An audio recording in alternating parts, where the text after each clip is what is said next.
Sem enrolação, começando direto com o primeiro colocado. Já aviso que as minhas listas não têm nada a ver com as de outros canais. Irei colocar os melhores jogos na minha opinião, mesmo que isso desagrade algumas pessoas. Ou algum outro canal colocou Resident Evil 2 como o melhor jogo do console. Você sempre verá Super Mario 64, Zelda. Não, para mim é Resident Evil 2, que também considero um dos melhores jogos já feitos. E o melhor Resident Evil, que é a minha franquia favorita. Ele praticamente evoluiu tudo em relação ao episódio anterior, que era exclusivo do PlayStation 1. Porém, a jogabilidade se manteve a mesma, bem estilo tanque. É complicadíssimo para um jogador de hoje em dia jogar esse tipo de jogo devido a ela. Mas na época isso era fantástico, e tudo isso caber em um cartucho de 64 era o sonho dos nintendistas. Afinal, ele era um dos games mais badalados da concorrência. Temos aqui as CNGC, como se falava antigamente, as cutscenes, inferiorizadas devido à limitação do console, mas os gráficos estão ainda mais bonitos do que o PlayStation 1. Jogo nota 100.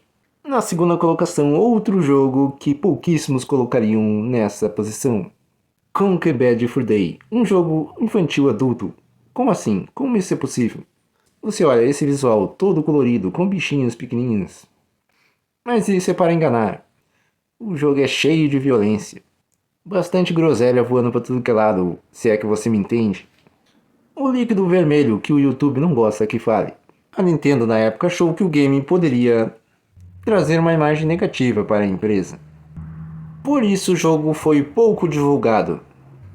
Talvez a Nintendo tenha deixado a Rare fazer esse tipo de jogo, porque a empresa inglesa trouxe vários excelentes games para a Nintendo. Tudo isso torna a jogabilidade de excelente qualidade, assim como os gráficos. É um jogo de Nintendo 64 no qual a boca abre na hora da fala. Isso parece ser simples hoje em dia, mas na época não era, principalmente para o console da Nintendo. Sem contar que os dedos aqui são separados, outra coisa incrível para o momento. Nem parece um jogo de 64, fantástico. O último jogo da melhor desenvolvedora do Nintendo 64 para o console. Nota 95. Bom, provavelmente você era que nem eu, cheio de preconceito para esse game, afinal Mario de papel, que coisa mais infantil e chata, né? Errado, ele é simplesmente o melhor RPG do console disparado, com batalhas por turno, porém nada repetitivas. Assim como em Super Mario RPG do Super Nintendo, aqui você tem que estar atento para facilitar a batalha, ou será derrotado. Tudo sem contar com gráficos incríveis. Acabou sendo o único grande RPG para o console e saiu só do final da vida dele. Bom, a Nintendo maltratou seus fãs de RPG, prometendo Modern 3 e Fire Emblem a geração inteira, entregando só o excelente Paper Mario, porém só do final da geração. E uma andorinha não faz verão, né? Ditado antigo esse. Nota 95. O melhor jogo de corrida do Nintendo 64 é Mario Kart, ok? Errado. Diddy Kong Race evolui tudo o que o jogo do Mario trazia. Mario basicamente era você jogando sozinho ou principalmente com seus amigos. E pronto. É só pegar o controle e jogar. Aqui foi acrescentado muito mais conteúdo, entre eles uma história mais bem feita, assim como um chefão. E temos aqui tudo o que Mario Kart tem, como aqueles itens que você encontra durante a pista e atira para atrapalhar o inimigo. É sim o melhor jogo de corrida do console, sem sombra de dúvidas. Nota 95. Bom, esse pra mim é o melhor FPS do console, sem sombra de dúvidas. A única coisa que GoldenEye tem de superior a ele é o clima devido à música e o personagem de James Bond, que é um dos mais legais e famosos da história. Porém, o game da Joana Dark ganha em todo o resto, como dos gráficos fantásticos, que nem parece 64 bits. Não parece também um 128 bits, mas está no meio do caminho, levou o console ao extremo, principalmente nos efeitos de luz, que estão bem explícitos.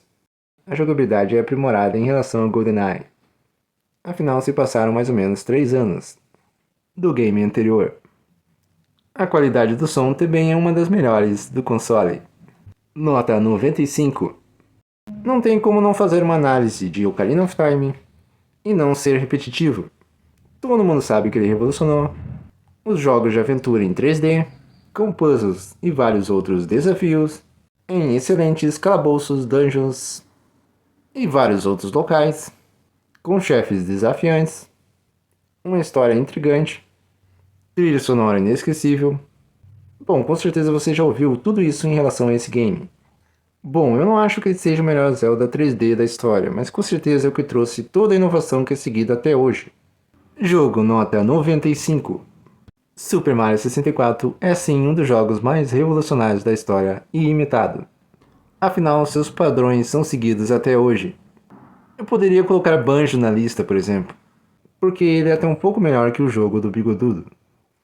Porém, o game da Rare roubou, pegou emprestado quase tudo do jogo de lançamento do console. Daí facilitou bastante para o game do Banjo. Porém, Mario 64 trouxe todas essas novidades quando tudo era mato. Os games 3D em plataforma eram terríveis e raros. Aqui temos gráficos bonitos, jogabilidade excelente. Talvez a única coisa que atrapalha um pouco é a câmera, mas não muito. Jogo beirando a perfeição, nota 95. Esse foi o último jogo lançado para o console. O game trouxe gráficos superiores ao PlayStation 1, só com menos músicas, é claro. Se você tem nojo só de ouvir sobre jogos de esportes radicais, saiba que eu era a mesma coisa, até jogar Tony Hawk's Pro Skater. Fazer manobras ouvindo a excelente música da época é uma ótima pedida. E sim, Tony Hawk's pra mim é muito melhor que o game de skate, que fez muito sucesso no Xbox 360 e PlayStation 3. Aqui o estilo é arcade.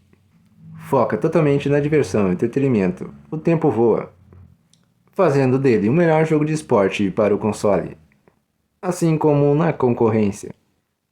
Jogo nota 95. Bom, eu sei que esse jogo é extremamente infantil, e eu não curto muito jogos assim. Porém, é um excelente jogo de plataforma em 2D, algo raro para o console, que era extremamente focado no 3D. E de infantil para infantil, esse jogo é muito superior a Yoshi's Story, na minha opinião, que também é outro bom jogo. Devido a ter sido lançado do final da vida do console, possui excelentes gráficos. Afinal, é extremamente difícil ver uma esfera em um jogo do Nintendo 64. Isso mesmo, Kirby aqui é totalmente redondo, assim como outros personagens. Simplesmente fantástico, gráficos que mostram que o console 64 era bem superior ao PlayStation 1 nesse quesito. Afinal, ele conseguia deixar gráficos bem mais definidos. Tudo isso com uma excelente jogabilidade. Talvez o único defeito seja a curta duração. Deixe seus conceitos de lado e aproveite essa jornada. Nota 90 para o melhor jogo de plataforma 2D do console. Bom, nos anos 90 os dinossauros estavam em alta, principalmente devido ao filme Jurassic Park, que é um dos melhores da história, com efeitos especiais incríveis. Ou seja, o tema estava altamente hypado. E pouco depois do lançamento do console sai Turok, um dos poucos excelentes jogos do console que não são feitos pela Nintendo. Um game que trazia vários elementos dos FPS do PC, já que nos consoles esse gênero era extremamente fraco, com poucas exceções. E graças a Turok e GoldenEye, por exemplo, isso foi mudando aos poucos. Se você for jogar hoje em dia, irá se atrapalhar um pouco, até se acostumar. Jogo muito bom, nota 85. Apesar de ter vendido quase 3 vezes menos ao console da Sony concorrente naquele momento, ou seja, pouco mais de 33 milhões de cópias, o console não foi um fracasso, nem passou perto disso. O Saturn, outro concorrente na época, vendeu um pouco mais de 10 milhões. Sem contar vários outros que fracassaram e venderam muito menos, como o Jaguar e o 3DO. O próprio GameCube, que saiu em uma geração que o mercado estava bem maior, vendeu bem menos. Mas claro, a Nintendo esperava muito mais que isso. Porém, sofreu com a rejeição das outras desenvolvedoras, como a Square principalmente. Isso fez a Nintendo criar vários excelentes jogos para manter o console vivo.